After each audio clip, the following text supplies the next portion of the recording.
Ladies and gentlemen, welcome back to another episode of the Clown Ninja Podcast. Today we're joined with two lovely, or two, we're joined with two special guests, and of course our regular co-host, Free Game Union. The third, our special guest today is going to be my guy, Anime Analyst, and of course my guy, Keto Maki.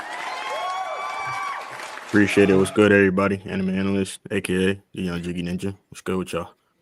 Facts, right? It always gets me that Keto Maki don't got a last name. Like Anime Analyst comes pre-built in with like a last name. So I don't gotta make it up. Maki, man. Maki is the last name. Facts. The big Keto Maki. I got it. Yeah. Oh, okay.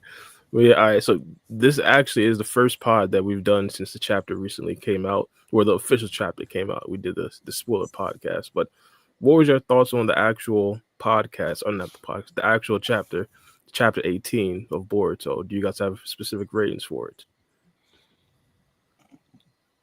I mean, for me personally, like it was definitely one of them slow type chapters. It's probably my least favorite chapter out of all the chapters that have dropped. Because I mean, Boruto, Two Blue Vortex, back to back bangers. Like it's like you know what I'm saying, when you in your damn like playlist on Spotify or whatever, you just randomize and you keep getting bangers after banger. Like it just, the greatness never stopped. But I feel like this chapter kind of like, they must be I don't know. They must be thinking, because sometimes low key, like the right will, I don't know how far they had this shit planned out, but they might be thinking, because it just seems like even though they're fleshing stuff out, you got those people even on Twitter that be like, "Hey, bro, every chapter don't got to be action packed." Oh, I'm like, bro, it's not even about it being action packed. It's just like, bro, how are we moving the fucking plot like along?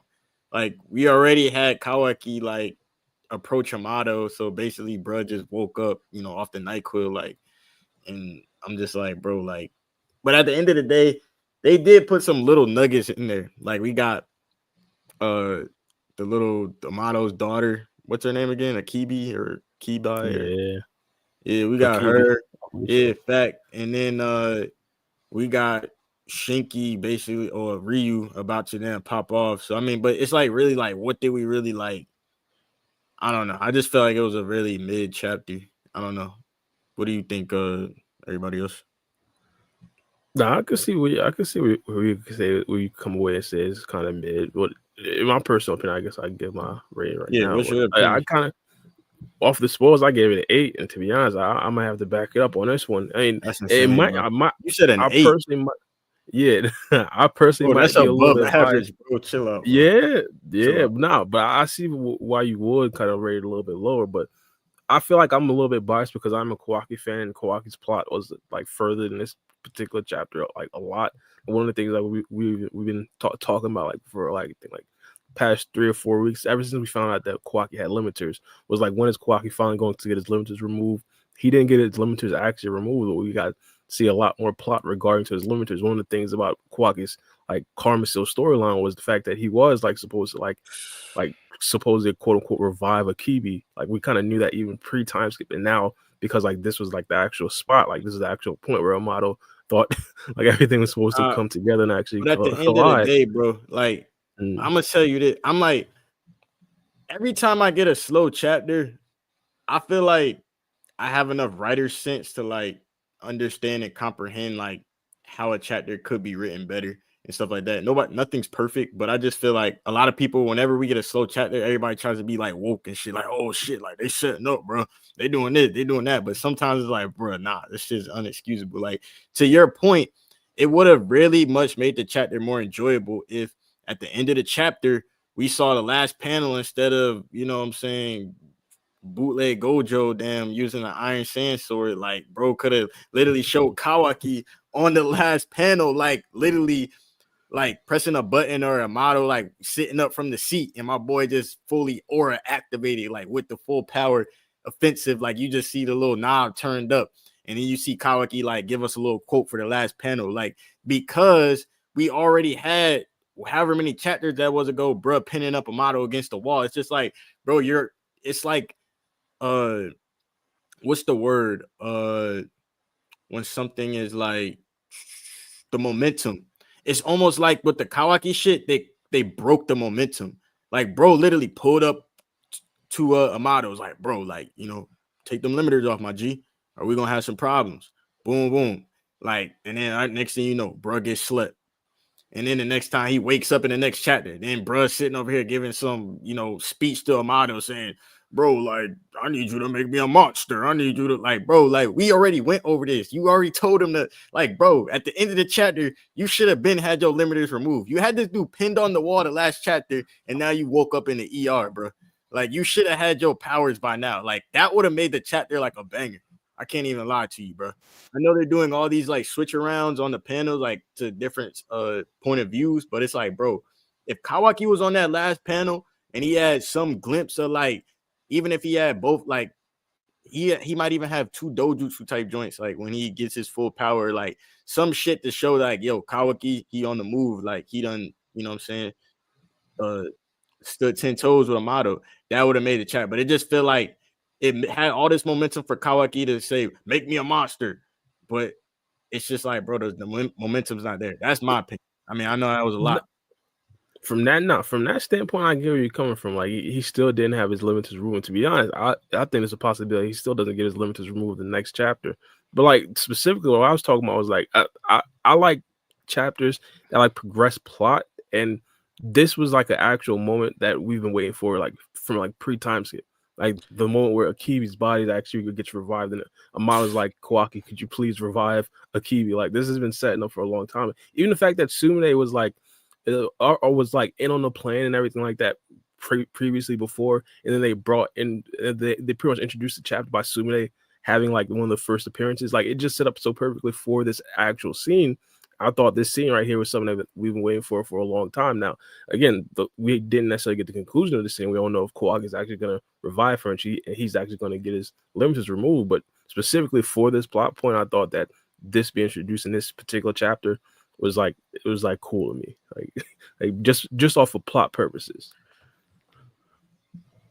Guess I get what you're saying in terms of like it's laid out on the table now in terms of, but as like theorists and people like that, the type of people we are, it's kind of like for me, this was already this was already in my head. So it's like, I guess for the average reader, it could be like, oh my gosh, but for us, it's like, bro, like we already knew this was on the table in the background. So it's like, bro, but what really happened?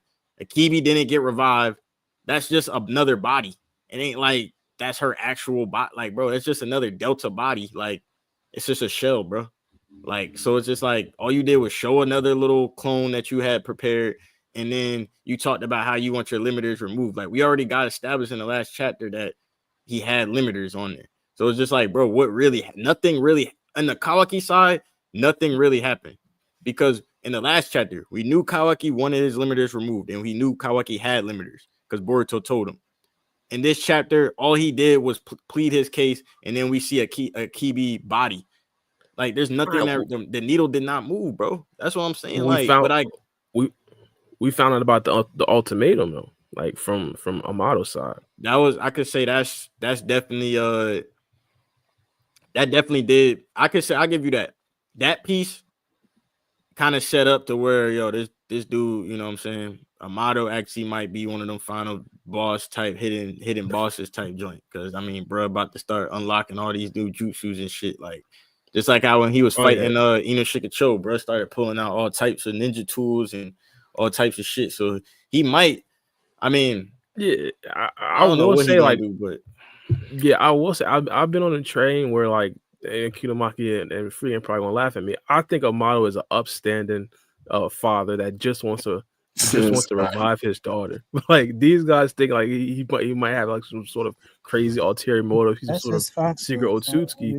And like in this past chapter, like he talked about like if Kibi does revive and Kawaki wants to kill her, like he's going to like try to stop. He's going to like try to like not allow that. So like I feel like that could be like a path for Amado to actually become a villain.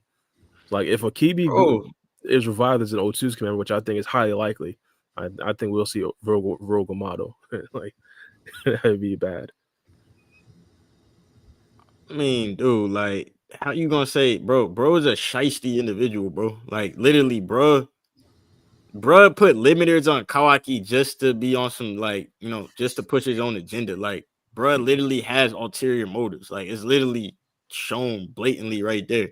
Like he didn't care about Kawaki getting thrown around like a damn motherfucking rag doll the whole time because he's like, bro, as long as I can revive my daughter, like I don't really care what the fuck happened to Kawaki. So I mean, at the end of the day, Amado helps push the plot because he has so much lore information and so much like scientific, like he's like an Orochimaru type motherfucker in this situation. Like it's always that person that can kind of create outliers within, you know, every situation.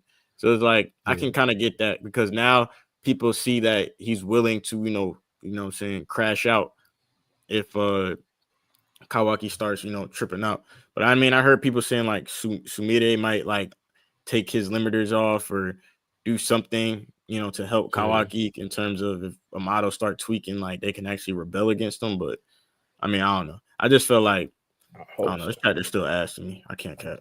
Like this no, shit. but one of the things that I personally liked a lot about this chapter was the fact that they kind of like changed up the Shinju mission, whereas like it wasn't necessarily, well, it was supposed to be like where they kind of supposed to backstab them and then try to catch them off guard, and then they kind of kill them like that.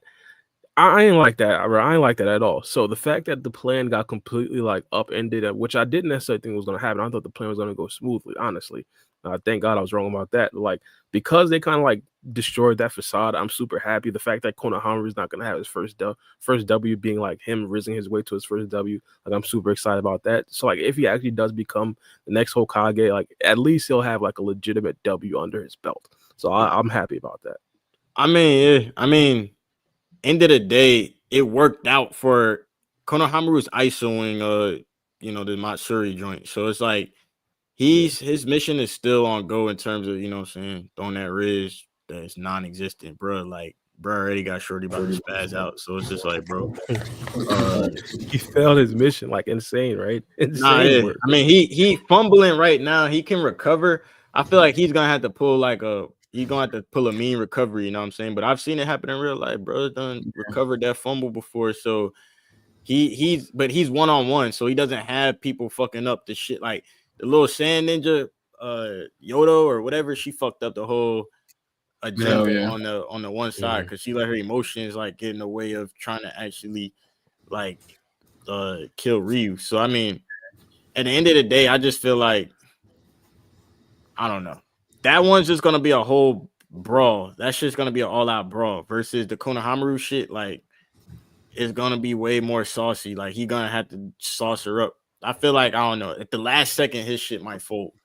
Yeah. But I feel like Boruto. I hope it does. Somebody gonna come in and say that motherfucker. Did Kiddo Maki give his rating? Oh no, not yet. Kiddo Maki, talk to me. Yeah, I think it was good. It was an okay chapter. I enjoyed reading it. I think it was pretty funny. The Ryu bit was a bit funny. The Matsuri bit was funny. Yeah, it was kind of a comedy chapter, you know. Yeah, even Kawaki getting slept, you know. I know Bara, you know, tragic, you know, is what it is. But yeah, Kawaki getting slept, you know. We have, you know, the Matsuri bit where she's like, you know, what did she say again? She said something. She said, and you know that, you know, when women do that stuff, you understand it. So it's kind of funny. So yeah, I mean, maybe it's because I'm reading Dan, you know, and you know I have, you know, like other stuff reading that, you know, I didn't really. Yeah, that's the exit. Yeah, that's it. I didn't really have much, you know, problems with it, but I do think, like, you know, when it comes to that waste, that's the page you're talking about. Yeah, that's it. Yeah. Oh, I picked it on a whim. That's crazy. Yep, that's it. But yeah, I feel like, you know, we had this page at the start of the chapter where you had Sumire and she's like walking. That was a waste of page. Something else could have been done there. Like, we didn't need to see a full page of Sumire walking to the office inside. I feel like we're wasting panels. And yeah, as anime analysts mentioned, the issue with Two Blue Vortex is that they're trying to remind the audience of things that was said in part one. So we have situations where they're bringing it back, saying the same thing that they said about Akebi in chapter 75. Kawaki already said that, yo, if she comes back, as an Otsutsuki, I'm gonna kill her. This was already discussed. Said we knew this from part one in chapter 75. They're just repeating the same thing again because they maybe believe that people forgot, which, by the way, is a high possibility. People do forget shit. A lot of Boruto fans don't really read Boruto, so so they're trying to remind the audience of these things. And not the shutdown code. Like people are saying, I had some comments, people saying that it's a plot convenience. They're just pulling shit out of their ass when this was like revealed in like chapter 72, I think. So they're just trying to remind the audience, yeah, this is going on in the background. We have a KB, she's coming up. This is the reason why Kawaki isn't going to bring her back. So they're just trying to remind us. And to us, as people analyze the manga, it's like, bro, we know this, but it's kind of for the casual people. So that's why I'm like, man, I enjoyed it. It's fine. I do find that Ryu's ability is a bit overpowered. It's really overpowered. Although when I saw it in the spoilers, I initially thought that he was like controlling them using the iron in their blood, like the literal, iron in one's Oh no, blood. yeah, that would be Yeah. crazy. I was like, yo, okay, all right. That would be crazy. That would be something you'd expect from a Shinji. It's akin to blood. Yeah. That would be pretty dope. But he's doing something else which is also overpowered as well. He's like putting the iron around their bodies and then moving them around. I do think there's this discussion that I had and I brought it up on Twitter. People Sarada fucked up. And I think I mentioned this with you guys. I remember Bara, and Bara, by the way, I'm glad you admitted, you were wrong. It's fine. I remember telling you this About what? mission was going to fail. Okay, I remember telling you, and you're like, no, it's not gonna fail. There you go, told you. But also, what's gonna fail? What's gonna fail? What's gonna fail? the mission itself. I mean, that's the mission. Oh overall. yeah. I was wrong. Yeah, I was wrong about that. Yeah, but I told him he was gonna fail too. Yeah, but there's also the issue of people believe. I'm hearing myself. I'm not sure why. I guess someone else is playing it on the speaker. But there's this issue like people believe that like Sarada didn't do anything wrong in the chapter and all that stuff. They're trying to blame everything on Yodo, but Sarada did fuck up as well. I don't know if you guys are gonna analyze that part, but she kind of like said, Ryu, I found something over there. And when Ryu got over there, he's like, yo, where's the shit that you found? She's like, oh yeah, I did say that, right? I'm like, oh wow, crazy. But that kind of built the the suspicion of that he was already feeling from Yodo not being able to control her emotions. All of this was like foreshadowed in like the prior two chapters. So overall, I think it's fine. I would like give I them feel like because I don't know. are just kind of let me enter and interject. Well, I should say in terms of that plan. Legit is more geared towards Matsuri just because off the strength of like there's more of a connection there to actually like they have more like leeway to gain the trust of like Matsuri because she's like on some romantical stuff, even though they didn't really know that. I don't know. Shikamaru might have known that. I can't remember. But I can't remember if there's a panel saying that. So there was. Yeah, they knew that before. I think Shikamaru basically told him before the mission that. So it might have been something. That mission was built to fail. Like so I feel like the mission was like on the Matsuri side, it might have had a higher percentage of, you know what I'm saying, but on the Ryu side, bro ain't going for that, bro. Like that shit was already set up. You got 5, like how many ninjas they got? They got 4 goofball ass ninjas like sitting there trying to damn befriend like it just seemed awkward. Like they don't like bro, like they just seem mad awkward. It's a ninja thing. Like as a ninja, you should be able to deceive people. That's exactly. Like one of the tenets. So that shit's sad, low key, when you think about it, because I'm like, y'all literally all y'all had to do is act cool and like vibe, like bro, like you just had to keep it cordial. Let me interject real quick. Nothing on that. One second, I just want to say one thing. That guy from part 1, you remember him? That took the score from Naruto. What was his name again? Took the scroll.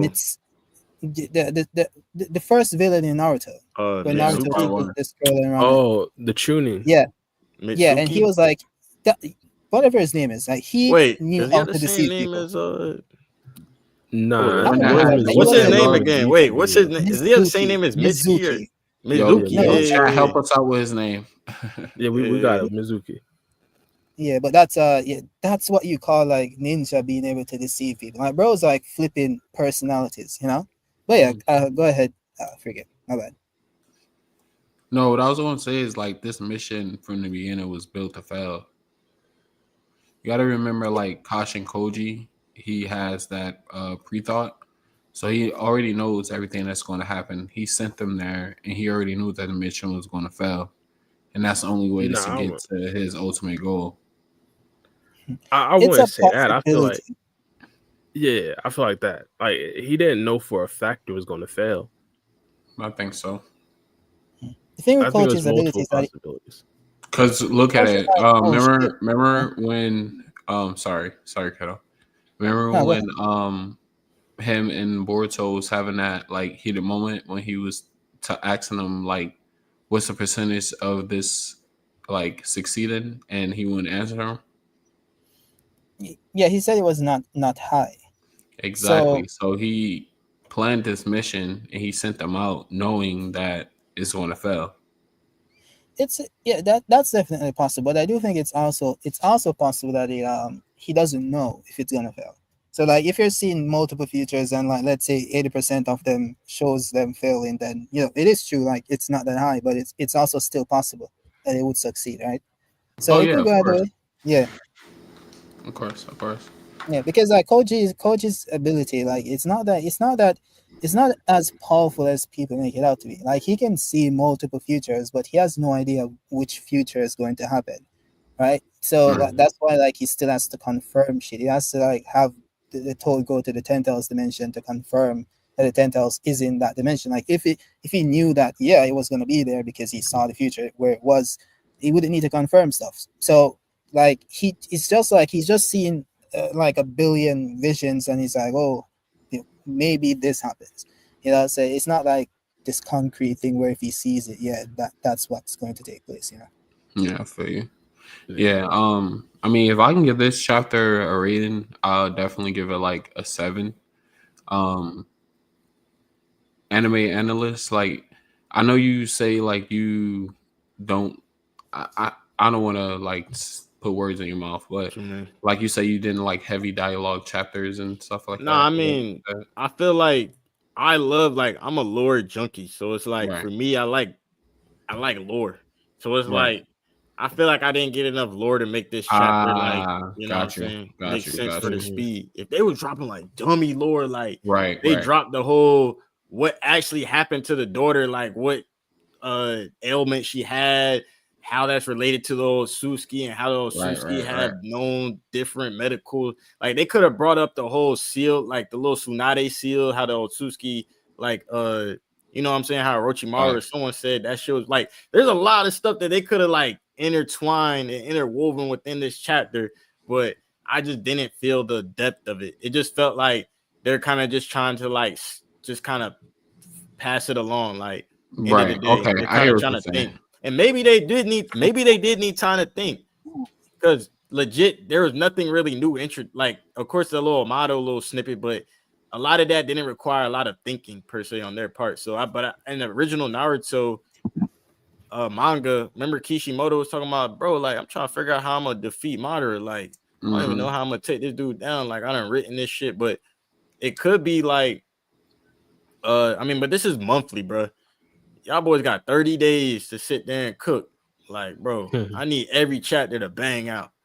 Like, literally. Like, and that makes sense because them boys in the kitchen for 30 days. All seasonings, everything, just cooking straight. Chef Boyardee mode. So that's why every chapter been so great, because it's like. But this is like the last 2 chapters is a seasoning for like the main fight, because as we see in the next chapter, we're not going to get too much heavy dialogue. We're going to get more. I'll forgive them. Yeah, shit. I'll forgive them. I'll say this right now. if that next chapter is a banger, I'm jumping out my seat screaming like, "Oh shit, this bitch lit." I'll forgive y'all for this chapter. If Nah, not, we gonna have you because on for it too, for sure. for sure. Like, so it's like, bro, we know you're capable of writing like the type of chapters that this chapter should have been. That's why I'm like, bro, is y'all just like trying to think a little bit or like, bro? But it's just like, bro, this is monthly, bro. Like low key, it ruined my month. I can't care. That's kind of OD, but that's kind of OD. This wasn't But even like the Boruto, worst, the worst chapter, bro. The worst chapter was like 14, I think. How was that? What was chapter 14? Let me go look up what happened in 14. I fell asleep like halfway through it. I don't know. Let me go You look said I at it. fell asleep halfway The through. chapter where Boruto was revealed to be like table level. Oh, Stop it, bro. Nah, you're What nuts, do you mean? bro. That chapter was better than this. When he Bro, got what? interrogated. Stop Bro. it, bro. That was a fire chapter. Yo, that Bro, he got was interrogated. No, bro. That chapter, interrogated. bro. Interrogated? That chapter was better than this chapter because we're seeing stuff. We're seeing angles that we never seen. You get Boruto getting his head slammed in the death. Where's the fucking Hokage, bro? Like we never seen nobody get like a hero character. Bro, we saw Boruto get damaged by a table by Ibiki, bro. This dude named Ibiki, bro. What are we doing, man? Bro, we literally saw Sakura in that chapter. I'm looking at that chapter right now. We saw Sakura come back in that chapter. We saw Ibiki get out aura by Boruto. Like, bro, there was so many. Ain't no way, bro. We not doing this, bro. Nah, what we doing, bro? Bro, Ibiki literally slammed this dude. Like he was like bleeding through his like nose and his eyes. That was aura, bro. Bro, that was bro said. Damn, I wish I had as much free time as you. Bro said I've been itching to them. Ibiki was so confident that Boruto was no like threat to him. Like bro didn't even use his abilities. He just used his physical strength. Because Ibiki had like the mind thing that he could have used to interrogate him. Bro, it's like, I don't need that shit. Yeah. Just gonna beat your ass. That rubbed me the wrong way. That rubbed me the wrong way. Beat your ass, bro. But that chapter was just raw just off the strength of like, bro. Nah, bro. Ikimoto forgot about that shit, bro. Nah, that's insane. This is why if motherfuckers are okay with chapter 18 and I guess we got different tastes. But for me, chapter 14, that was a kind of a, nothing real like it was a slow chapter. Even in that chapter, we learned that Jura was actually the direct incarnation of we knew that from months prior. Well, we knew that, but that was like the lore confirmation. Like, that's what I said. Like, I fuck with lore shit. So it's like that confirmed it. It was like a theory, but that confirmed it. So like we could build more theories. Our theories have more basis to stand on because of that. I mean, because like at the end of the day, we're all looking for like actual feasible theories. So it's like, bro, that confirmed a lot of the theories we had, so we can build upon more. That's like nothing new though. Like if you look at the chapter, it's like, oh yeah, Juro is the incarnation of the 10 tails. Oh, we all right. It wasn't confirmed. So you like chapter 14 more. So you like chapter 18 more than chapter 14. That's what you're saying. Because more new shit happened. Because if you look at chapter 18, we had like Ryu getting like blood bending. You have like this Araya. He has like a sword that like can manipulate sand or some shit. We had like some crazy shit happening with Sarda, and all that lovely stuff. We had like multiple things happening, bro. You had like the same thing. Oh, we had more like confirmation on Ibiki or whatever. The confirmation that I got is that my boy Keto Maki, he at Popeyes right now. He off that Don Julio Popeyes collaboration right now. I heard about that. I'm gonna have to go check that out. Nah, I'm about to check them out too. Legit, bro. In chapter 14, bro literally just talked and then left. That's all that happened in the chapter. Bro, Mitch, literally saved 40 pages, bro. What's that chapter even 40 pages? I'm not even sure. So it's like, bro. The chapter was over and done in like the blink of an eye. That's crazy. No way, bro. Bro, stop. Bro, wait. We saw a bunch of stuff happened. This is like 3D. Who agrees? 7, bro. That's nothing new. In this call right now, who agrees with Keto Maki in this call right now? I can't. That chapter 14 was fire. That chapter. All right, hold on. Before you answer, what happened in chapter 14? Bro, what? We just went over. Can you even remember what happened? Okay. Name 5 things. Name 5 was interrogated. I bet. So first, Boruto getting interrogated. Bruh had a whole back and forth with Ibiki. That shit And was we learned legendary nothing because new. bro didn't care. Bro, literally we knew we didn't. We knew that from, but that's nothing new. But boy, what I'm saying, that adds to the lore of Boruto's character that this man really can talk that shit, bro. Bro is literally has his life on the line and bro still cracking jokes. Bro cracking jokes against like one of the most infamous torturing type motherfuckers like in the Boruto verse. Bro, that's aura, bro. That's just MC aura, bro. Like every MC bro, bro. Naruto doesn't have that type of aura. What do you mean? Naruto does that shit to like fucking Naruto is taught no jutsu and motherfuckers. Boruto is saying, bro, I don't give a fuck. Do your worst. Hold on. You're saying Naruto never said that to any character. I'm saying that Naruto. What did Naruto say to Pain exactly? Bro, Naruto never said no like slick shit to Pain, like bro, like Boruto literally is talking shit. Bro pulled up the first chapter, dropped on Code's head top and said, "Yo, you get no mating, you get no bitches." Like, bro, Naruto's not doing that. Naruto is dropping like old lines throughout the entire war. I can say that Naruto did let old girl beat his face in. But that was like such a fodder. Boruto did let Ibiki beat his face in as well. Like, what is it? We literally talking about chapter. It was like one blow. Ibiki literally did the same thing to Boruto. That's crazy. Oh my goodness! Like he sat there and let her do it. I remember. And he sat there and let Ibiki do it too. So I don't know. She was demolishing his face. It wasn't even just one slam. She was just like bro, like that was no aura game from that. Boruto was literally in handcuffs, in a seat, in an interrogation. Bro getting beat down, and bro said, "Bro, what is it? Nice to have that much free time." That line itself, bro, like, bro, I was like, that's just crazy, bro. We're glazing this shit, bro. This is crazy, bro. Okay, we're glazing this shit, bro. This is crazy, bro. Bro, literally getting beat by like a fucking part one Iruka level character. But that's why it has so much aura. Iruka level character, like, this has been in every incarnation of Boruto. Bro got his Momoshiki Otsutsuki level face slammed into like a tier 1 table, and he's like bleeding. His nose is broken and shit. And this is aura. That's crazy. What is aura like in 2025, bro? I have no idea. I have no idea, bro. This is crazy. Your aura radar is just, you gotta get your shit recalibrated, bro. Nah, bro. Everybody in here agrees that was aura. Everybody in here agrees that was aura. If Goku gets his face slammed into a table and he's bleeding, bro, that's not aura, bro. That's crazy. All I'm saying, I thought chapter 14 was good, bro. That's all I'm saying. That's all I'm saying. Hey, man.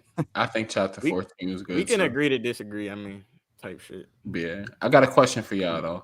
Yeah. 1 to 10. What do you think? The chances are that Amado's order becomes an Osusuki. I mean, I feel like at this point it's above. I feel like, damn, somebody don't fail. Nah, that was just some stuff on my desk.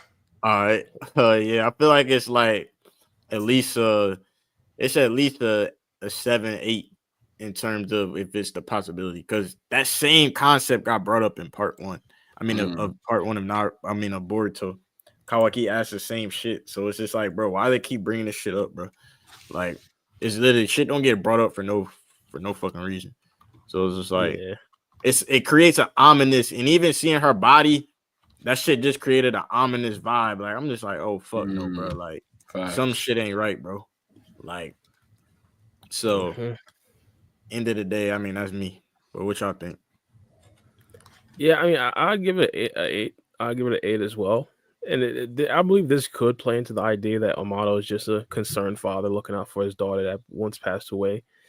I feel like Amado probably understands that one of the only ways that he could actually revive his daughter is through this Karma Seal means, and it's a possibility, a high possibility, in fact, that she might actually return an Otsutsuki member. And if that's the case, then I guess he'll probably just like deal with the ramifications, because I think that this is probably like the best way to actually revive his daughter, because you guys seen like he went through multiple different ways of actually trying to revive his daughter. Delta was a prototype, like, and that right there didn't necessarily match the actual personality of his daughter. So if he feels like this legitimately brings back his daughter and legitimately brings her back to her actual personality and stuff like that, I feel like he'll probably just deal with the ramifications.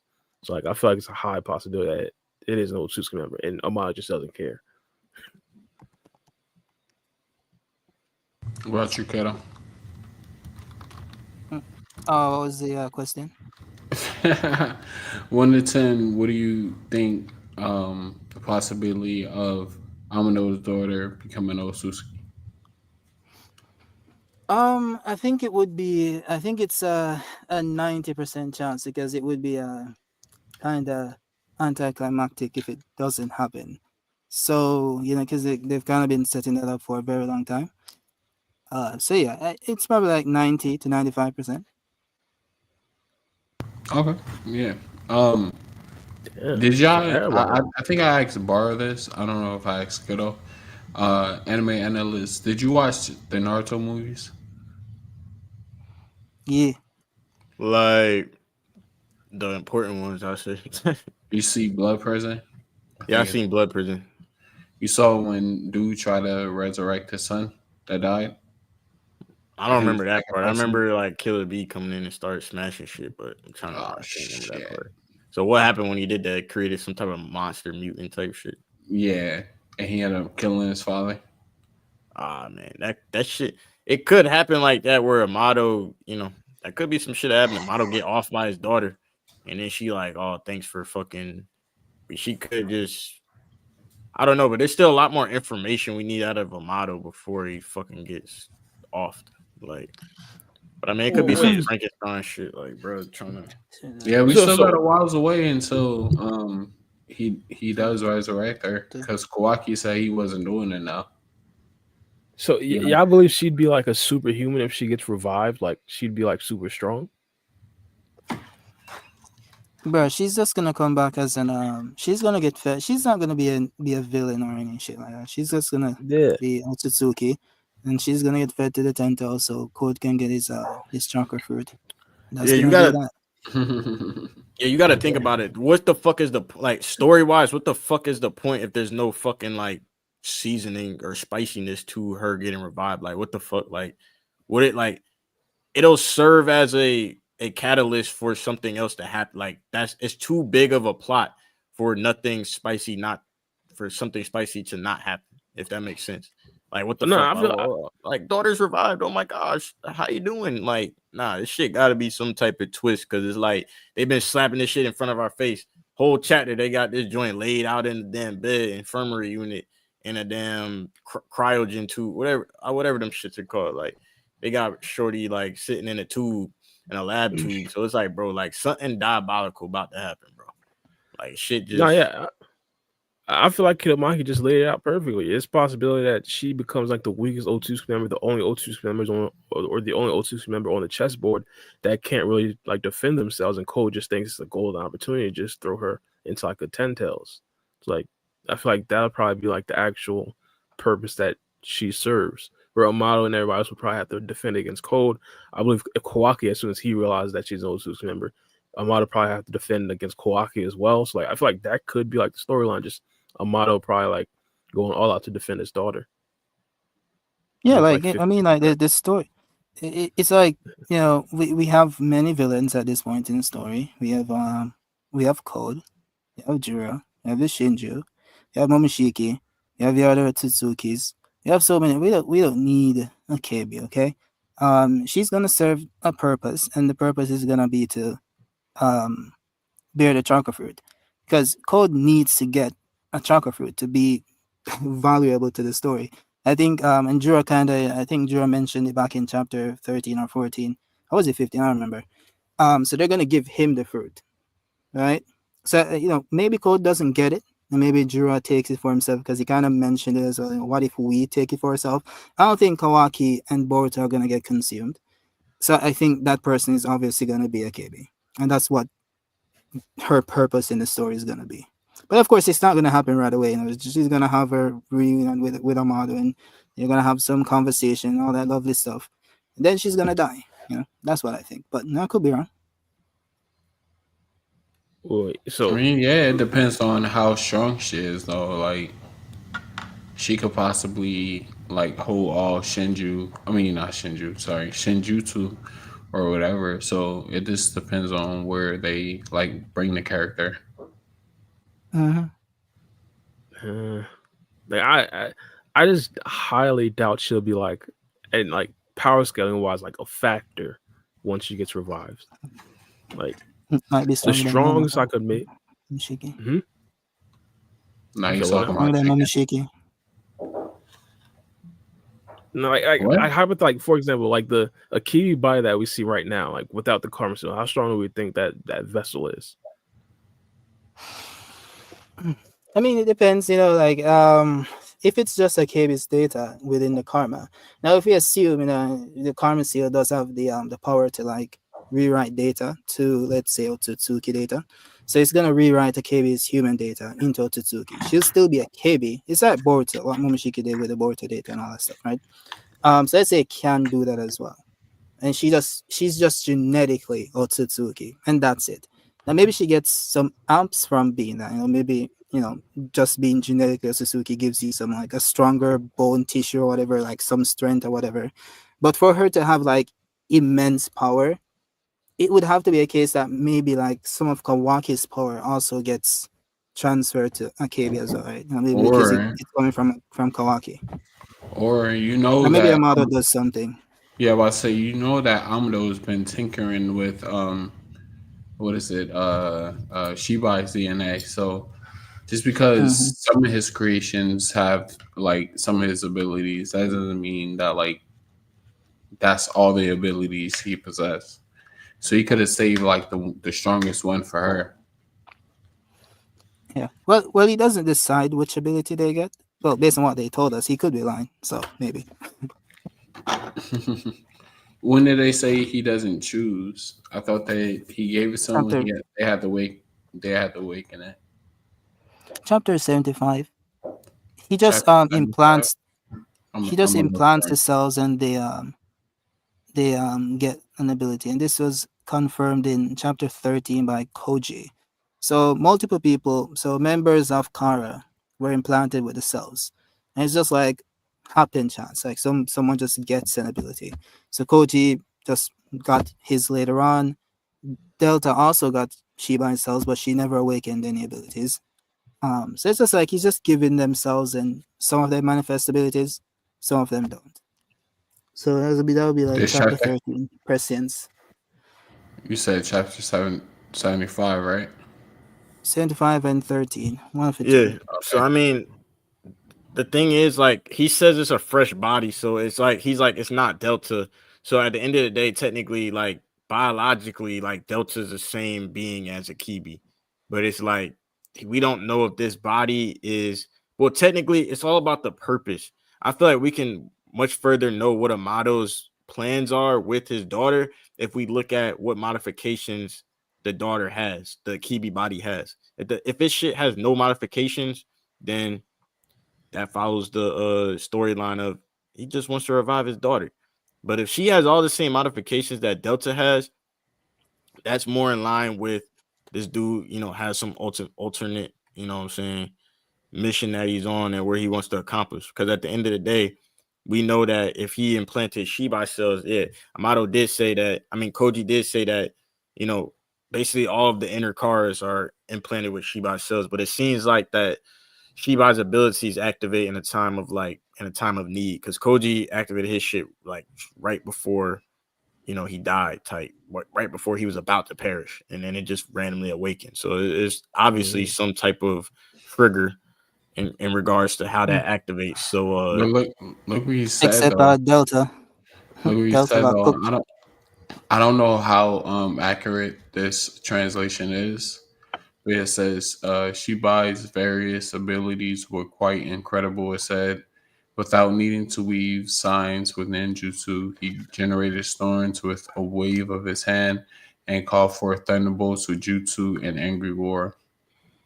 nah, yeah, because I mean they're basically just trying to compare it to like it's the predecessor to ninjutsu. Like ninjutsu is just like a copycat of how this dude could just do shit without having to do hand seals or do anything like that. So But it's what just are like what are what are normal Otsutsuki abilities called?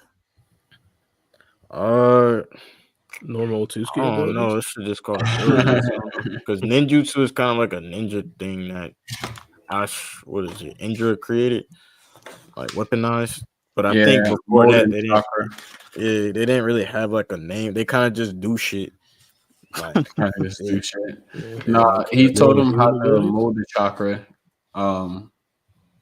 Basically. So like that just might have just been like their natural abilities. Like I don't know if it came from absorbing the different planets and shit like that. I don't know what a base Otsutsuki like an Otsutsuki that hasn't absorbed any planets. Like, but technically, like those Otsutsuki on the moon and all, it's like they just seem like they have also some innate type of power, but they're alien life forms. So we really, this is why we got to see shit like those Otsutsuki home planet. This is why there's a lot more shit that needs to be explored, but it's just like we over here hearing about the Kibi and all this other dumb shit. Like, bro, No, I feel like there was a time in Boruto where people got tired of Otsuki clan. I feel like they kind of had. They show one panel where these motherfuckers was on it. They literally could just show one panel where these motherfuckers is on the home planet, and they look down and they like, oh, looks like it's time for us to intervene. Once they see them Shinju motherfuckers going crazy, like, Bro, we got tired of Momoshiki, bro. That's what we got tired of. Stop this. We need more. I mean, we don't need to see Momoshiki. Momoshiki is like Frieza, bro. Bro's Shiki's always not that yapping interesting in the of a background, character. bro. Bro's just yapping in the background. Oh, I'm gonna kill you. Okay, bro. We heard this the last 5 times. Okay, so what about the other Otsutsuki's? So that I don't think Ishiki was probably the best. Bro. Yeah, Ishiki was probably the best Otsutsuki in terms of like how he drove the story and shit like that. Like, bro was. I agree. Bro was just raw on every angle, bro. Bro brought out some of the most rawest moments because he put people in a pinch. Yeah, like bro whooped the fuck out of Naruto and Sasuke. Bro fucking fodderized Susanoo. Bro made Naruto fan base like start crying and say that these characters got nerfed. And then he became Ishiki. He made Naruto unlock Baryon mode. Like bro really pushed these characters to the limits. Like, he's probably the best villain in Boruto. No kizzy to this point. Ishiki is a freaking dog. Nah, that's cap, bro. Wait, what? Nah, bro, I got what? Yeah, bro. Put the Don Julio down. Put the Don Julio down. The best villain in Boruto is Sumire. No, not the best villain. I'm saying the best. The best villain in Boruto is Sumire. That's just This guy's trolling. This guy's trolling. Put the bottle down, bro. Bro, what's it called? What's the arc called again with Sumire? That's the best arc in Boruto. What are we doing? The Nue arc? Yeah. It's the best arc in Boruto. Yeah, you troll. I'm gonna just hope you trolling, bro. I'm gonna keep it a band. What are we doing here, bro? I wish other people saw it like between that. Sumire and Jura, bro. It's between Sumire and Jura. So Jura is up there. Jura's like he still got to prove himself, but he's trailing right behind Ishiki. Jura is that interesting to me, and I feel like he's not human. He's a newborn, so it creates a new like level of like he just doesn't know better, but he still doesn't give a fuck. Like he's just very intriguing to me. It's almost like a parallel to like the Ant King and Hunter x Hunter. It's like that kind of dynamic. Facts. So it's like we never had a villain in Naruto, period, that has that same kind of dynamic. Like literally, it's probably one of the most distinct villains across Naruto Shippuden, and Boruto, and Naruto Next Generation. Like legit, because we had an Otsutsuki villain before. You know what I'm saying? Ishiki, he's still no Otsutsuki villain, but these Shinju, bro, that should. Hey man. That shit is different. Yeah, I feel like a lot of I gotta watch Hunter x Hunter to understand what you're saying. Yeah, I probably do. I mean, it's basically like the lines of a character that is figuring out, life one day. Yeah, life in a way, who they are, and it's like they're so innocently interacting with things and just going off the strength of just raw like instinct. Like that. You know what I'm saying? So it just creates a level of like. Are they doing what they're doing? Is it necessarily inherently bad or good? I think they even said that in the fucking chapters. Like, bro, they're not inherently like fucking evil villains. They just trying to like absorb shit based on instinct and learning more information. So, and they have no compass. They have no moral compass. So it's like, bro, it just introduces a lot. Like in the end, Jura could fucking help the fucking shinobi. Who fucking knows? Like that's how much potential he has as a villain because he can be colored in depending on, you know, he might get taught no jutsu. Maybe Naruto comes back and fucking taught no jutsu's Jura. Who fucking knows? Like that's your boy, right? Like that's taught no jutsu king. So it's like Boruto might not be able to damn. Boruto, his skill set is not in taught no jutsu. Loki, he did taught no jutsu. What are we saying, bro? Boruto is literally taught no jutsu 2.0. Well, I mean, yeah, but I feel new Boruto. Bro, did we watch the Boruto anime? Nah, I'd say in the anime, he definitely was taught no jutsu and motherfuckers to death. But I feel like in the manga, this two blue vortex Boruto, bruh, hands first, talking later. Don't even, bro. Even like when has he taught no jutsu since he came back from the two blue vortex times? Mitsuki. Yeah, Mitsuki. He tried with cold. I guess that's a. He literally taught no jutsu Mitsuki. I guess I could give you that. But he still whooped his ass first, literally. Yeah. I mean, that's a tenant of taught no jutsu. You always whoop ass first, then taught no jutsu afterwards. That's how it works. Yeah, but shoot first, ask question later. I feel like Naruto would have easily taught no jutsu code before the Shinjus popped out. Go is just a glazer, bro. He's an I don't know, bro. He's kind of delusional, you know. Yeah, he's kind of insane. Like certain people are just far gone. Yeah, and he's delusional. He has a vendetta against Naruto for thinking that he killed. He put down. I can't. But shouldn't Code be more loyal to like Boruto and Kawaki over the Shinju since they are Otsutsuki members? Brainwashed, bro. Nah, he's not loyal to either party. He's not that delusional, you know. He understands that they're bootleg Otsutsuki's. They're actual Otsutsuki. They're not bootleg Otsutsuki. They're just brand new. No, they're bootleg, bro. It's literally Tami Otsutsuki's. Stop it. They're new Otsutsuki's. Yeah, what are we doing, bro? What is literally a genetic like some amalgamation of Momoshiki and some other dude.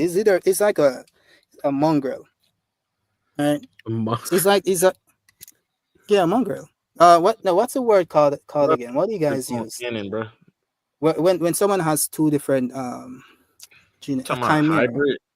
A chimera. No, not hybrid. Chimera. But bro, you realize that chimera? Yeah. So he's not like.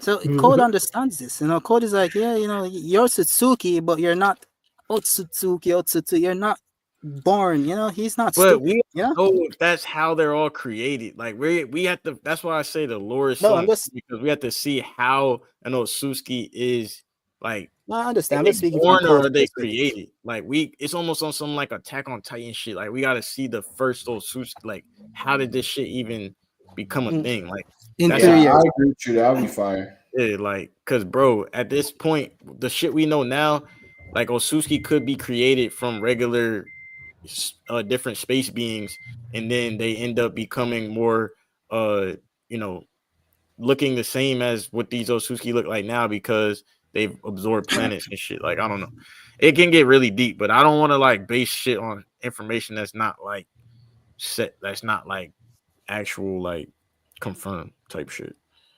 But yeah, I mean they could be related to the Tentals. I mean, Kaguya merged with the Tentals, so they have some kind of. I mean, I think everything in Boruto is connected. Well, yes, for one, the Otsutsuki created the world. You'd assume that they also created the life that exists on the world. That's a massive assumption, of course. But you know, then you have the Kaguya merging with the Tentals. Kaguya having children with a human. So there has to be some biological similarities between these entities for this to be possible. Yeah, there's something in the dynamic that we are missing. What about why would they come from the same entity that devours them so they can create a fruit? I mean, it's the same thing. Like they consume the same fruit, and only they can consume it. Although that's kind of contradicted if you really look at it, because they want Code to consume it, and Code isn't an Otsutsuki. That's what I'm weird. saying. It was mean, never but stated you, that you had to be old Suzuki. Like there was an anime episode where Orochimaru said it. Victor tried to make a Gatri, and Orochimaru said you're not like strong enough. He didn't say Osusuki. I don't remember what he said verbatim, but he said something along the lines like you're not strong enough to possess the power of a god fruit. nah, and I mean, at the end of the day, it's like even Jura teased the idea of we learning the relationship between the Shinju and Otsutsuki because he was like, I wonder what would happen if we ate one of those fruits. Like, bro, it's like little shit that teases like there's something deeper in the relationship between, you know, where did Shinju come from? Why did they evolve into beings like this? Like, it could have been some shit where like those Suski fucking mutated the like this shit. I don't know. There's some hidden like connection. I feel it. There's I some feel hidden like connection. I feel like just how we were talking about potentially getting an Otsutsuki backstory. I feel like there's a greater chance of us getting like the Ten Tails backstory first, like just because of the Shinju arc. Bro, they could have showed us all of this in chapter 14 instead of Boruto getting slammed on the table. That's all I'm saying. Stop it, bro. We had an Chapter entire 14 was chapter. fire, bro. We had an entire chapter to You're go over alone. this. Like we all agree that chapter 14 was a But bang. instead, you know, we wasted an entire month. Okay, but here we are. Here we are. So, what do you guys think about Matsuri and like the dynamic between her and Konohamaru? Konohamaru failed in his mission. He Bro, failed. How did he fail? Konohamaru should be stripped of his headband. He should be disbanded. He should be run out of the village, bro. I'm sorry, bro. Exactly. It's crazy. How did he fail? He sat there and had a conversation. Bro, all bro had to do is just play along. He's like, can you not call me that? I'm like, bro, what the fuck? Yeah, It's just exactly. a word, bro. Why is What this are you important doing? at this point in this mission? This mission that has the fate of the world, and you're like, oh, don't call me that word. I'm like, are you a ninja? Or is this guy really a ninja? I'm so confused, you know. So I'm like, bro, that was so unnecessary. And it's like, yeah, on one hand, I'm like, you know, it's plot-induced stupidity, and on the other hand, it's like Konohamaru, so I'm not surprised. You know, it's kind of, I don't know. It was tragic. It was tragic. But yeah, Simp activities, bro. I don't know what Konohamaru was thinking, bro. Like, bro, from the spoilers, it made it seem like hey, Matsuri was just playing along. She never really had a crush on Konohamaru. No. Konohamaru fumbled the bag, bro. He fumbled the bag blatantly, pretty much. Like, all she wanted to do was call my guy Konohamaru-chan or whatever it was. Like, and like he talking about, oh, there's only one other person that can call me that. Now, of course, you're gonna ask who it is. Like, yo, like, why would he even say that, bro? Like, even to the point where he said, like, don't call me that.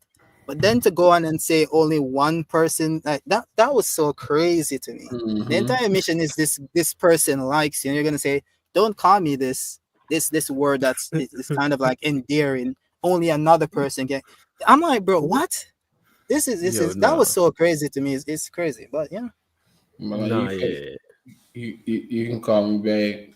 That's all I was saying. Call me babe. Actually, it's a hotel not too far down the road. Trying to slide. That's all you have to say. But here he come now. Like, I don't know, bro. I don't know. That's the next Hokage, bro. That's the next Hokage. Okay, bro. I had because me and the rest of these guys, we talked about anime analysis. Let me know what you think, bro. Is Konohamaru fit to be the next Hokage, bro? What's going on here? The thing is, like, yes, he's fit to be Hokage. I feel like he's fit to be Hokage, but please. But you have to understand, like, he's an elite Jonin, like, of his era. There's what other elite Jonin are fucking like have we seen in the story that have fucking like been on the same shit Konohamaru been on? Who the fuck else is there? Nobody else literally has the toolkit. I just feel like he has to increase his battle hardness in a way. Like, but I feel like, bro, he stepped in. He's demonstrated the characteristics of, you know, somebody like just like third Hokage stepped in when the second Hokage said, "I need someone to be the decoy." Bro, has protected his squadron numerous times stepped in and put his life on the line, bro. That's like Basic he has the shit, guts. bro. Yeah, he has the gutsiness, but I just feel like the story, the Okay. writers are just making him just a fucking joke. But in reality, Bro like, has, I mean, but what quality, like, what has he done bro not got to bitched deserve to by be Hokage? Shikamaru, bro. Bro He literally got what? bitched. Bro got bitched by Shikamaru, bro. I'm How? like, bro, it's like in the office, Shikamaru's like, yeah, you know, he's like, Shikamaru's doing like this dumb shit. There's no explanation for it. You're the You got advisor. And he's like, you know, from Konohamaru's I perspective, remember it's that. dumb. Yes, it is. It's dumb. Because he doesn't have the information Shikamaru has. And Shikamaru's like, oh, so you have a problem? And he's like, nope, nope, nope. And he's like sweating and shit. I'm like, bro, hey, no Don't way, you bro. think somebody who hails Hey, from a no whole way. lineage of Hokages respects Hey, authority, bro? You have to it's not respect the office of Hokage, bro. respect, bro. It's not about just respect, bro. You need to be able to, when you have to be an advisor to the right hand to the Akage, let's say you have to like respect people like Shikamaru, and you respect people like fucking Kakashi, and even like fucking Naruto, right? And Tobirama. Because when they were like, when it's time to talk to the Akage and say, okay, this is a bad idea, they weren't afraid to say it. Okay, they were like, yeah, this is not a good idea. What's going on? Let's do this, right? This dude, he doesn't give any pushback. He's like, Shimon's like, yo, you have a problem, bro? He's like, no, don't kill me. And he's like sweating. I'm like, bro, what is this? Dude, Like, but do you at the end of fear the this day, dude? it's like, what other He doesn't have options do any they like have? quality. That's not leadership quality. That's what I'm trying to say. Dude, So you realize that these dudes are in a pin. Like, I feel like people don't understand the gravity of the situation, bro. Like, the whole ninja world is literally like one day or a week, like, yeah, and like then away from being fucking destroyed off the and he fucking map. couldn't allow Matsuri to call him Chan. Yeah. Thank you. That's the point. He fumbled the mission because she said The thing is, like, who else, if not Konohamaru, who the fuck else is finna be? That's what I'm saying. Anyone else? Anyone else? Sakura would thinks be a it better should be, Hokage, bro. Bara thinks it should be Sarada. Bro, but Facts. Sarada isn't even as strong as Konohamaru, bro. She doesn't have the Nah, utility as Konohamaru. Wait, what? Now we bugging. Oh no, Bro, no. Sarada is not strong as of right now. What Sarada has shown, she's not stronger than Konohamaru, bro. Sorry, Konohamaru? Bro, I don't Nah.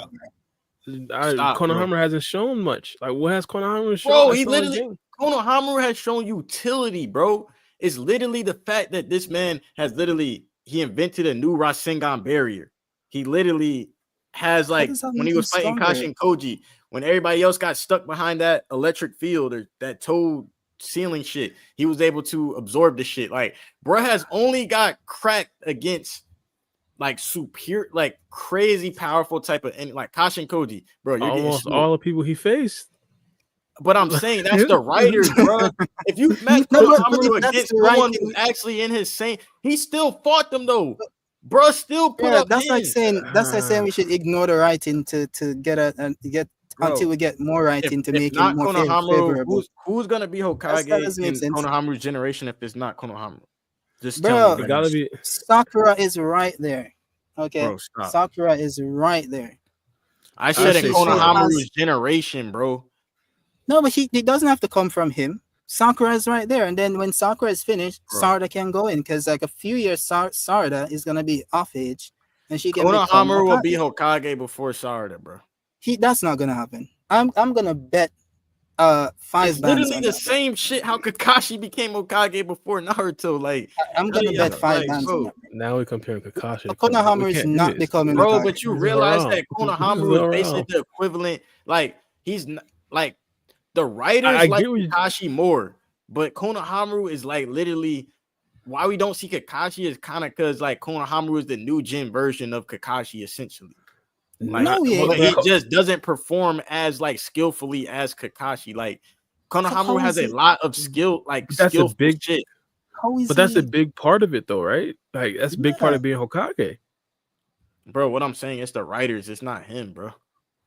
Yeah, but if he's not written as that at this point, why would we just say they bro, he's not the advisor for no reason. If he wasn't written like that, he wouldn't be the literal Hokage's advisor. Someone else would be. Fucking Sarada, to your point, bro. That would be like saying Shizune should be the Hokage because she was the advisor to Tsunade. That doesn't mean Bro, that I'm doesn't make just any saying, sense. like, bro, why would Bro, Konohamaru be you're the? saying, but that doesn't make sense.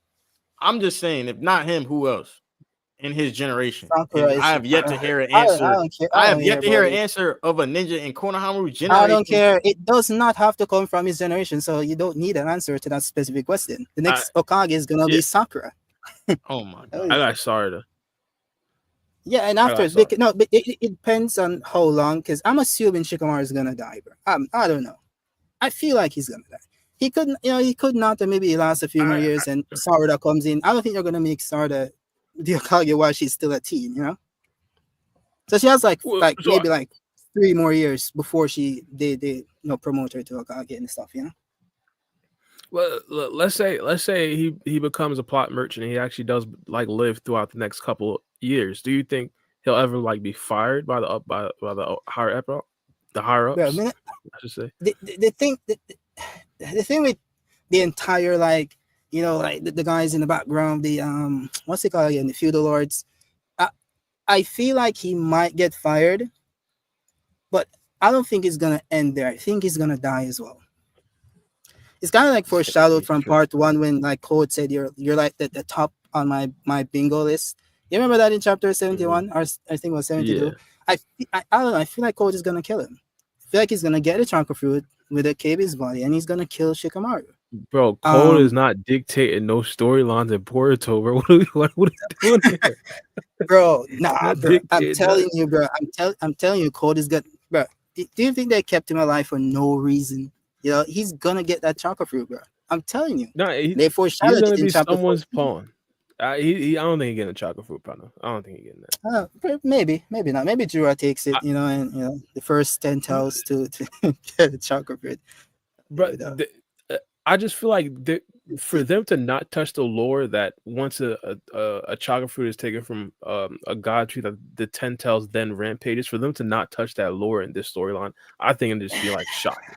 I think it'd just be shocking. But that's also 2 lores, right? We've never seen a non-Otsutsuki like a human, which is Code take it, but we also haven't seen a 10 tails take it. So which one would you rather see?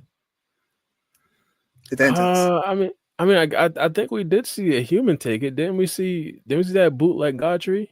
And bro, that wasn't the real god tree. What's the problem? You want to see it's Otsutsuki, you're getting Otsutsuki. What would happen? Because the chakra root, of course, is gonna get have Otsutsuki data. It's gonna have the essence from the planet and all that information that the planet had. Because Ishiki said something about you're gonna get everything from the planet, including mirrors. I don't remember the exact phrasing. So it's kind of different from the fake god tree stuff. So, I don't know. I feel like it would be interesting to see Code get the chocolate fruit and what stems from it. Yeah, I feel you. My thing though, I don't mean to completely change the subject. We can pivot right back. All this could have been avoided if Sasuke would just absorb the 10 tails once he went to that dimension the first time. He still had the Rinnegan. He could have just did the ceiling jutsu. Bro, what are you talking about, bro? Bro, he could have done the Rinnegan. What's it called? Sasuke's Rinnegan only has 1 ability. 1. Okay? 1. There's no absorption. That doesn't exist. Bro didn't use that in the Chunin exams when a Biju bomb was destroying the entire place and Naruto had to tank it when he could have absorbed some of it. Didn't do that. Didn't absorb the shadow paralysis when it was keeping them stagnant against Momoshiki. And although you could argue some narrative there because maybe he just wanted Boruto to get the hidden and stuff. Maybe. But I don't know. We've never seen bro use it, bro. So it's just so weird. He was shaking when he saw the 10 tails. Bro was afraid and shit. So. No, I feel. I don't know, man. The only thing is I get where people are coming from with the whole, because I'm still stuck on the Hokage thing. I get where people are coming from with the whole Sarge is too young. Maybe I'm just a Gaara fan like that. Because I've seen it done before, I just think she could do it again and just makes so much sense. I mean, even omnipotence, she's been set up to be the Hokage from birth. It just makes too much sense. The thing is, go ahead, my bad. And also I was about to say I feel like that would probably be like the most entertaining Hokage pick. like just off of like entertainment wise. Like I feel like Sarda would Yeah, probably be true. like the best choice. The thing is that I feel like the Sand Village was like a third world country, so things happen there that wouldn't typically happen anywhere else. So like you didn't see that shit in like any other village. You know, it's always like a succession thing. It's like people waiting in the wings. You know, like they did with Minato and Kakashi and all that stuff. So I feel like yeah, I don't know. I feel like the Leaf Village wouldn't put up with that. Especially the elders. No, I could see it. It's possible. It's Yo, possible. free game dipped. I think so.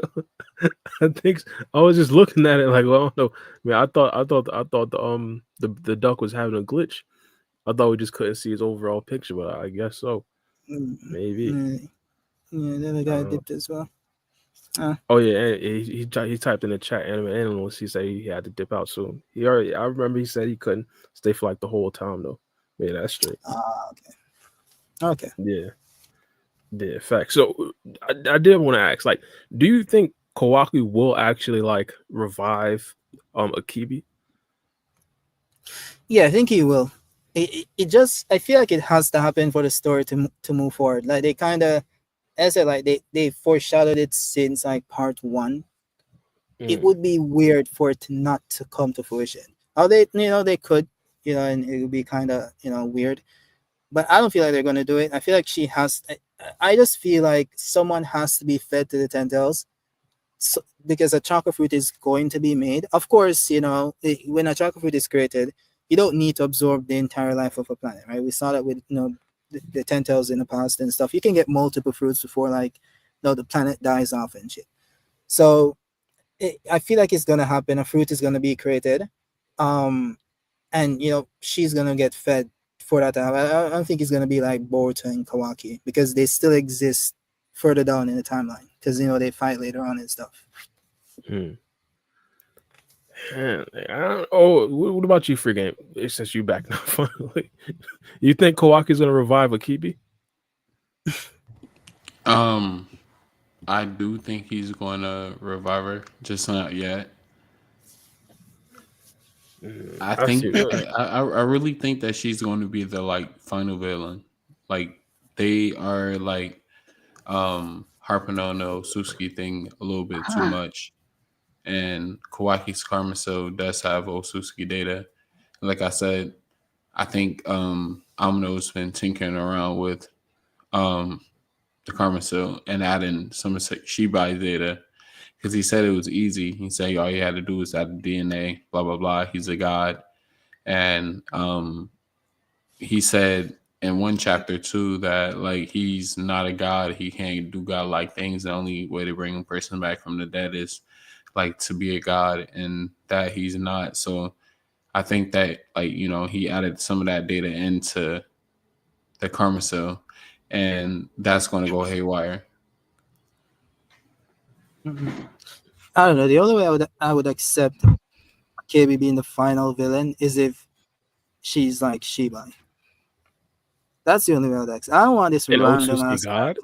For sure. Yeah, if Shibai resurrects in her body and like some spiritual shit. Yeah, I don't know if you guys remember. Did you guys watch Vampire Diaries? No. Bro, ain't no way, bro. This is crazy.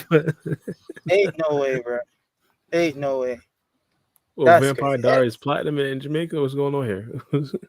Bro, one of the most famous, popular shows in history in your own country. That's crazy. Right, yeah, I don't really be watching too much shows like that, honestly. It was like back in 2010s and stuff. The vampire show, the vampire show, the werewolves and stuff, the teens and Stefan, Damon, all that stuff. Yeah. But yeah, there's this basketball was life. But yeah, they had a villain, Klaus, right? And he came back he's like he can travel into different bodies and stuff. So he got introduced to him inside the body of someone else, and then he came back.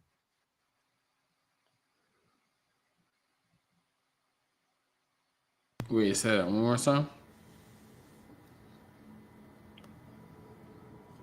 I thought he was still talking. Kitamaki? Yeah, he probably disconnected.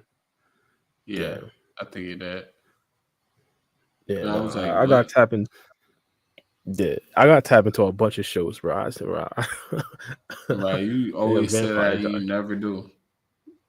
Facts. But I I'm was gonna try. telling I'm gonna you start. that Dragon Ball Daima, they about to be at the ending. Yeah, I was actually surprised. I thought they'd probably extend Daima a little bit. I ain't gonna lie. Well, I mean, I don't know how far they're gonna go, but he already got the eye he was talking about. Yeah. Yeah. What are you talking about? But to be honest, I feel like Dragon Ball Super was going to end at like the Goku Black arc, but they just extended it. So I thought they could have probably done. But to be honest, like I wouldn't be surprised if they bring Super back. Like I hope so. Yeah, facts. But hey, another question. All Mhm. right, so what is the chances out of 1 to 10 do you think that they're going to be able to beat Ryu in the next chapter? Shit, two, Two? two, two, bruh. Ryu was supposed to be like a next level type of guy. But like because like I remember when they were about to fight Boro, I thought there was no possible way they could actually beat a Kado organization insider that was supposedly like involved and like invincible, a whole bunch of stuff like that. In the Power Team 7, like they proved me wrong already before. Not even just with that, but also with Deep. I remember when Deep pulled up for the first time, Deep seemed like he was invincible as well. Like they literally couldn't even put a scratch on him, and they eventually like beat him with the power of friendship and the power of teamwork. So I feel like it's possible against a character like Ryu, but like dog, like he was literally like puppeteering him in the last chapter using his own iron sand, bro. Like that's insane. Bruh. Like we thought they were gonna lose before we found out he could do that. Yeah. Like the But stuff that my but guy probably learned, like it's crazy. but they did hit him with a trump card though, because they brought somebody who came to learn how to seal his iron sand. So how Yeah, much of that can he use? that's why I'm not saying zero. That's or you said 1 to 10. That's why I'm not saying Mhm. one. Does you feel me? So like they But got a a two chance, is crazy. bruh. Bruh, Shinky is crazy too. Like, do you not see what Shinky was doing? Like, But I we don't got know, man. Seismo Miski, right? Seismo Miski, Yeah. if I'm not mistaken. We got Sarda, who can potentially unlock her Mangekyo. Two ninjas that I have no idea about. I don't know what the fuck they're capable of. So, against Ryu, who possibly can't use his hand. I don't know how OP this sword is, as far as like being able to like nullify his sand or seal it, as he should say. Mm. I mean, again, like I won't be surprised if Team 7 beats Ryu. I just I just wouldn't necessarily say it's likely at this given point. And not only that, like you were naming a bunch of all of like a bunch of their abilities earlier. Like it is difficult for one character in the series of Naruto. Of course, we're brought to TVV, but in the series of Naruto, it's not like Dragon Ball Z where it's just like one overpowered character could actually just beat like a whole bunch of other overpowered characters. Like Mm-hmm. hacks do play a part, and of course, Mitsuki has a whole bunch of stuff to him. Sarada, of course, with her Sharingan. And of course, the other two sand ninjas that we barely know about, like sound jutsu, could probably play a factor. Plus the Right. puppeteering of Yodo could probably play. Yeah, so like, I mean, there's a whole bunch of things that I mean, Orion, but there's a whole bunch of things that could like pop up that that Shinki would have or not Shinki, that Ryu would have a problem with because it is a series in Naruto. So like, I can't necessarily say for sure, but like, Ryu just looks like a different breed. He just like a different breed. No, I agree with you on that. Kiddo, not Shrek. Vampire Diaries, we'll get back to that. But 1 out of 10, what do you think the success rate of them being Ryu? I mean, they should be able to. You have like you My have boy. Mitsuki. You have There you go. Sage, yeah, Sage Mitsuki Sarada. She should, if she remembers that she has a Sharingan. So hopefully that happens. Then you have Araya. So we have like multiple people on the team with a counter to Shinki. You know, Sarada and Mitsuki, they have lightning style, which is of course um, a weakness to Shinki's Iron Sand. And then Araya has some a literal counter to his Sand. So I think it's a good team that has been put together. If these guys are hoping to scale to like, if Sarda is hoping to scale to Hidari in any way by herself, Right. which I hope eventually happens, she should be able to beat Ryu. Not, well, with the help of literally, some of the strongest characters in the story with counters to Ryu. So yeah, I think they should be able to win. Okay. So out of 10, you say you give it a 7 or a 8? What was it? I give it an 8. An 8? 8. Yeah. All right. Well, how confident were you before they fought Boro? They fought Boro. Yeah.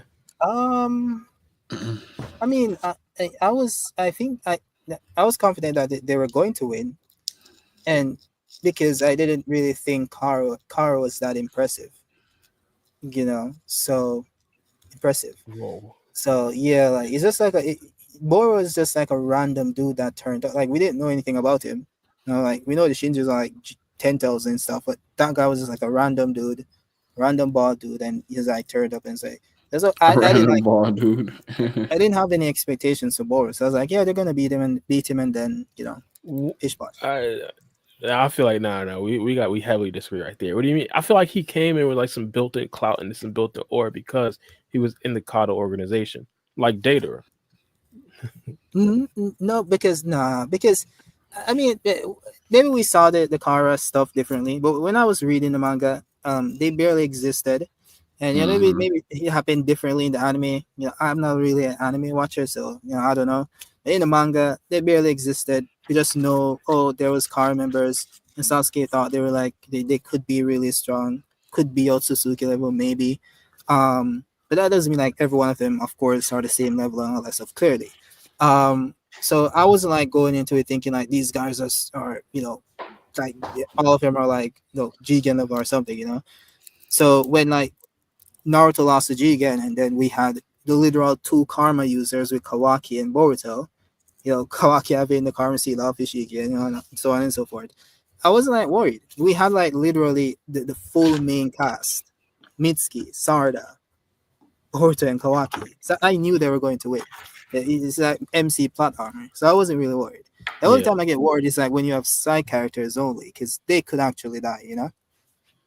Yeah, I was just thinking to myself, all first team plot armor. I get it, but I just thought that overall, like it'll probably be like a more difficult thing. But because of that, I kind of now see your ideas or how your thought process now coming or pulling up to the Ryu fight. Like so, you're just like overall more confident, like the ninjas we have at home, the McDonald's we have. Yeah. Do you see anybody taking the L? Like Konohamaru. Konohamaru? No, out of the Ryu fight. Sorry. Oh yeah. I think Araya is getting packed. Maybe. Damn. Not because he's like he's sorry. I think he's gonna die because of Yodo's incompetence. Again? She's gonna mess up again? Yeah. I feel like but maybe not. Maybe they already played that card. One gotta be enough. So do you think Sard is gonna mess up again?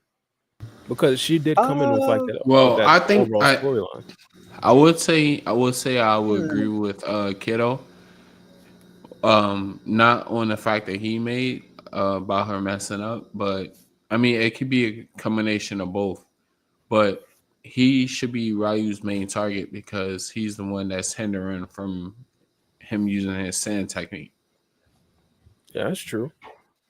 That's true. Good point. So, but I did want to ask, since y'all said that y'all see Yodo potentially messing up again, do y'all see Sarada potentially messing up again? Maybe. When did she mess up before? When she told was it Ryu that we found something about Boruto, and then turns out they didn't find anything. And then before the whole entire like mission, they were saying how Sarda seemed a little bit distracted.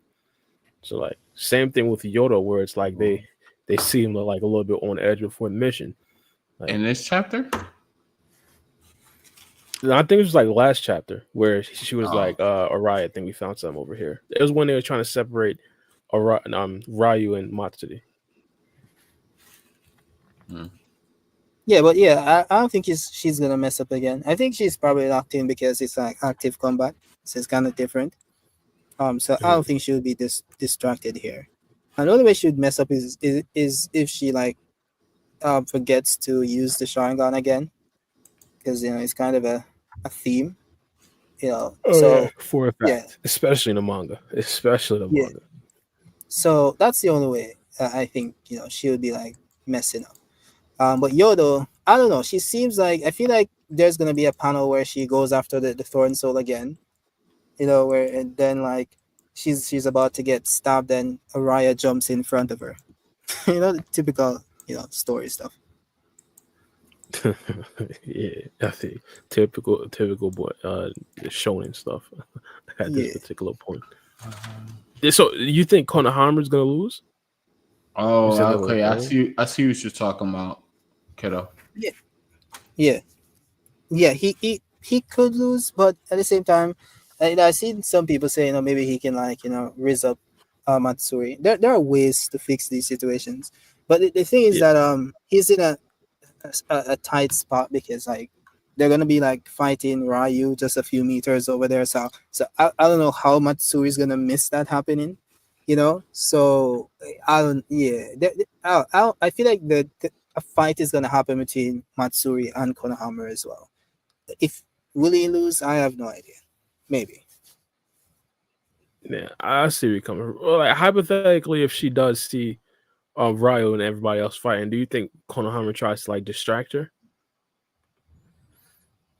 I don't think she's that stupid. Yeah, I'm about to say I don't think that he'll be able to. Maybe he tries to attack her while she's off guard, while she's paying attention to them. I could see something like that happening. Yeah. So that's confusing because the whole plan in itself wouldn't necessarily work unless they tried to, or unless they thought they could actually like backstab Ryu and there wouldn't be much like resistance. Yeah, maybe that, or it's just like the plan also consists of them both knowing that they're being attacked, but because they're so far apart, they can't help each other. So it's like, Konohamaru will like have like, so Matsuri is gonna try and go and help Ryu, but then Konohamaru is gonna like engage in battle, so she can't really like go help him. So it's still gonna be a situation where it's just Konohamaru versus Matsuri and them versus Ryu. So if it is Konohamaru versus Matsuri, you think Konohamaru loses? Maybe. I do think Matsuri is weaker than Ryu. Yeah, I could say that. That wouldn't be surprising. Yeah. That's why you have like more like characters on Ryu than her. So maybe Konohamaru loses. Who knows? These Shinjus and their power levels, it's weird, because you have the bug situation. So I don't know. It's possible. Yeah. No. It's hard to gauge their power levels because they haven't really did anything besides like Hidari and Jura. So as far as like Matsui and Ryu and like the other Shinju, except like maybe Bug, it's kind of hard to like gauge how strong they are. Yeah, they could be the weakest too, for all we know. Yeah, that plus we assume that they got stronger as well. I feel like that right there is kind of like throwing me because technically they should have gotten stronger because they did get that because they got the boost of Code's blood plus like the God tree stuff. Yeah, like no, I understand that. And then they got the Claw Grime stuff as well. But the thing that gets me, and this might be how they actually do defeat Ryu, they just don't know anything. Like they don't know their abilities. And I think this is kind of why Sarah was able to get the one up on Hidari when they did actually have that little 1-2. Like I could bet money Sarda probably knows more about Hidari's powers than Hidari. and I could probably bet money that Araya probably knows more about Ryu's power than Ryu. Like, so just off of that, I could see how they can win. Yeah, I can see that for sure. It's I not just gonna be hope easy though, and I that's just what wish it makes was it great. displayed better. Yeah. How many chapters do you think they gonna give us of said battle, if it is in the next chapter? I say just one or two max. Yeah, Yeah. like we want like longer fights, but not this one. Yeah. Uh, Yeah, I was about to say this Because isn't the just type of because fight there's we're so looking for. many, yeah, about to say there's so many characters involved. It's not like a one-on-one. It's like a 3, 4. I can't do the math on my head. At least 7. Yeah, pretty much. They need to take out some. That's what I don't like about it. Too many people here. They need to. Ryu needs to like disable some of them quickly. I just want to see Sarda and Mitsuki fighting. I don't want to see Ryan. Yeah, facts. I want to see those dudes. I want to see dude with the sword though. I can't lie. Yodo, she doesn't really Yeah. like. Yeah, let him use it like 2 times and then get killed or something. I ain't gonna lie. I'm low key kind of excited about the sound ninjas because there's some ninjas that we haven't necessarily seen like be like super elite, like the puppet masters. We haven't seen like a super elite puppet master too much. Like, of course, like Naruto's Putin level, but like god level type puppet masters and god level type sound ninjas. Like, I don't know, they could be fire. Yeah, maybe. Oh, do you think? Bro, what is this craziness, bro? True Blood is not better than Vampire Diaries, bro. I'm just saying. But yeah, continue. Do you think we'll see any like backup? Like, hypothetically, we could probably get to see like a Conqueror pull up. Maybe. When you said that, I was thinking about the villains. Like maybe like Hidari pops up, but yeah, I could see like the good guys. Yeah. Hidari or Bug pulls up. I mean, more than likely Hidari. Yeah. No, yeah, I could see something like that. I mean, y'all were talking about the Ryu side, but I'm excited to see a Konohamaru, and Matsuri battle. One of the things that we've been asking for a long time with my guy Konohamaru is to actually get to see a set fight where he's not too much overmatched and not too much like overpowering the other guy, and the other guy is not complete fodder. Like, so I'm excited to see an actual battle like this. But to be honest, one thing I could actually see, I could see Konohamaru getting absolutely washed, and everybody just ends up being like, "What do you expect to Shinju? Like, he's supposed to 1v1 to Shinju." Like, I could see that. It's always that. It's always that excuse every time. Every time. What is he supposed to? I don't know. Win.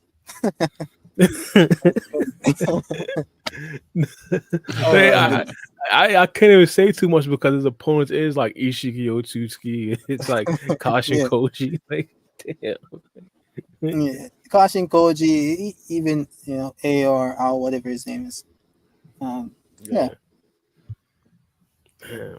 But no, I just want to see my guy actually have a solid 1v1 battle. That's all I want to see. Like, if he loses, let him lose it with some actual grace, which I think will probably happen. But let him lose some grace and have it be a long, drawn out battle where he actually puts up a fight, and then afterwards, maybe Matsuya goes on to destroy like a whole bunch of god level opponents, and then we realize that, hey, Konohamaru is not as garbage as we all thought he probably was. I think that's probably the best case scenario for my guy. I agree. I hope that this is my one wish for the upcoming chapters. And it doesn't just apply to Konohamaru, it's also Sarda as well, and even Mitsuki. I need to see some variety with the characters, with their abilities and so on. Something new, something different. I'm tired of seeing the same abilities being reused and repackaged. And even worse, the same fight scenes being used again, and people will be like, "Oh, it's just paying homage." No, bro. I'm sorry. It's called copying. I'm tired. I don't want to see the same fight scenes I saw in Shippuden. Create something new. Be creative. Let's try. Okay. Give these characters. I don't want to see Sarda spamming Fireball Jutsu. I don't want to see her spamming Chidori and Chidori's stream. I saw that for like 20 years with Sasuke. I don't want to see that shit. And if she's gonna use the Fireball Jutsu, bro, at least make a bigger one make it a bit, add some flair, create some fire dragons. It's literally just a fireball. Like, be creative. Same thing with Mitsuki. I don't want to see the same like fucking um snake uh, ethereal things coming up from the ground that he used in part 1. He's still using in part 2. The only difference is now we can create clones. I'm like, bro, come on, man. Be creative. I need the writers to be creative with the abilities. Give these characters something new. Come up with something new for the characters to use. And same thing with Konohamaru, which I loved. He has the Rasengan barricade, still a Rasengan, which is kind of funny. No one has a problem with Rasengan variants when it comes to other people, but it's still a Rasengan. He needs to have something else. Maybe could also be a fire Rasengan. It's still a different Rasengan, but the fire one would be cool.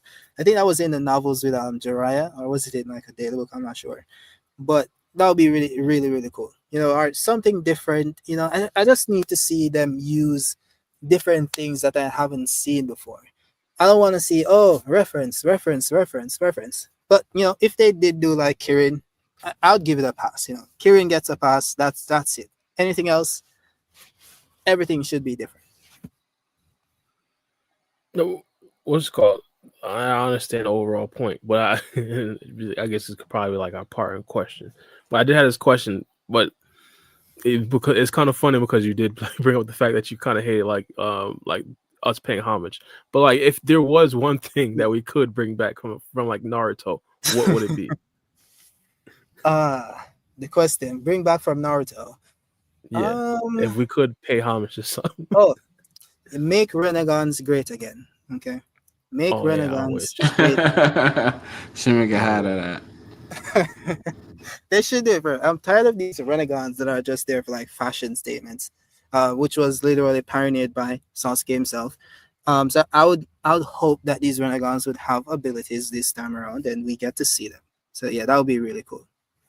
All right, thanks. And one of the last questions I did have, because I don't want to really want to go. Like, who do we think is going to have the best performance next week out of these 3 characters? Konohamaru, Sarada, or Mitsuki? This is a difficult question. The last panel would have you think it's gonna be Araya, but I think it's gonna last for like 2 pages. I would bet it's gonna be Mitsuki, because I don't think Ryu is Sarda's opponent. I think he's Mitsuki's opponent. Because Mitsuki fought him in part 1, and he kind of like they had that rematch to like go through. So I think Sarda is gonna be there, but I think Mitsuki's gonna step up. I think that's what's gonna happen. Mm-hmm. Yeah, I can see that. What do you think, Free Game?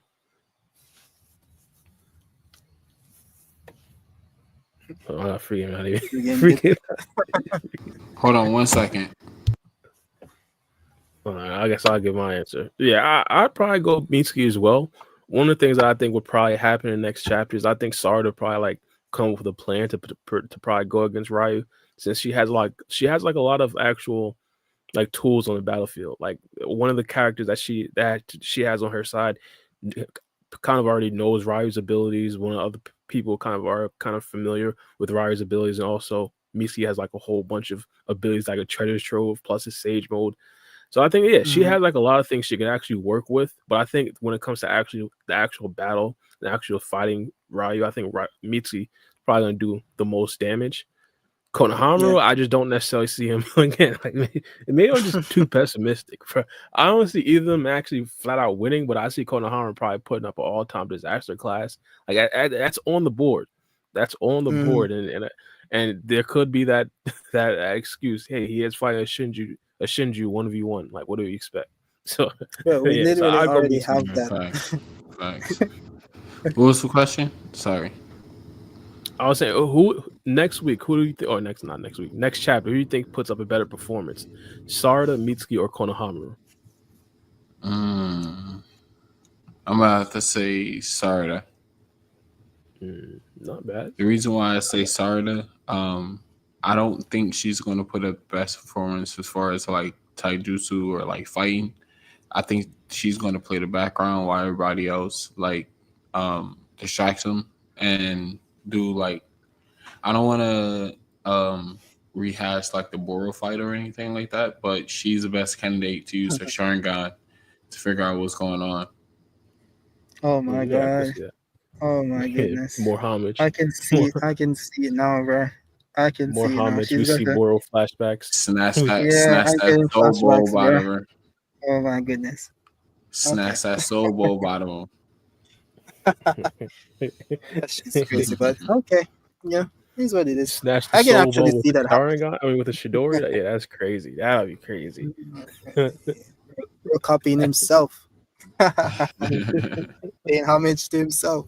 That's crazy. Yeah, Facts, Okay. facts. I respect. But yeah, guys, I do gotta dip out though. Have an appointment.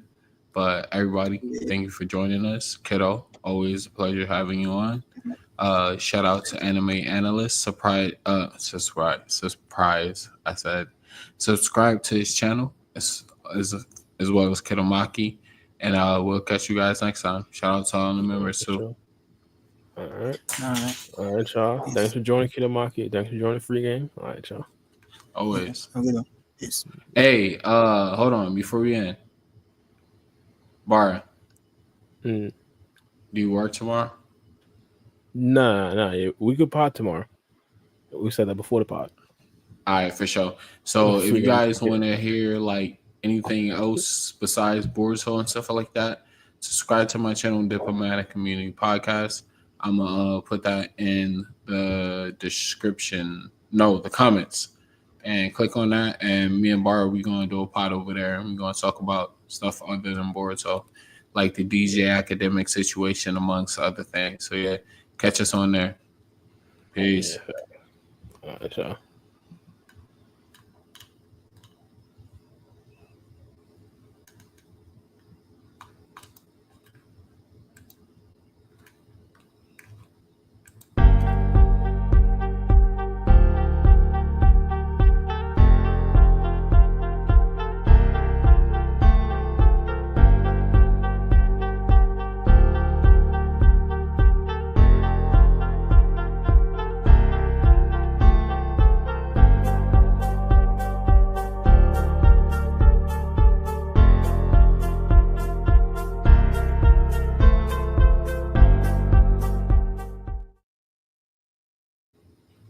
Hold up. Let me just drop that tag real quick. I'm gonna drop it in the comments so all y'all can subscribe. So when we go live, all y'all can watch it. So hold on.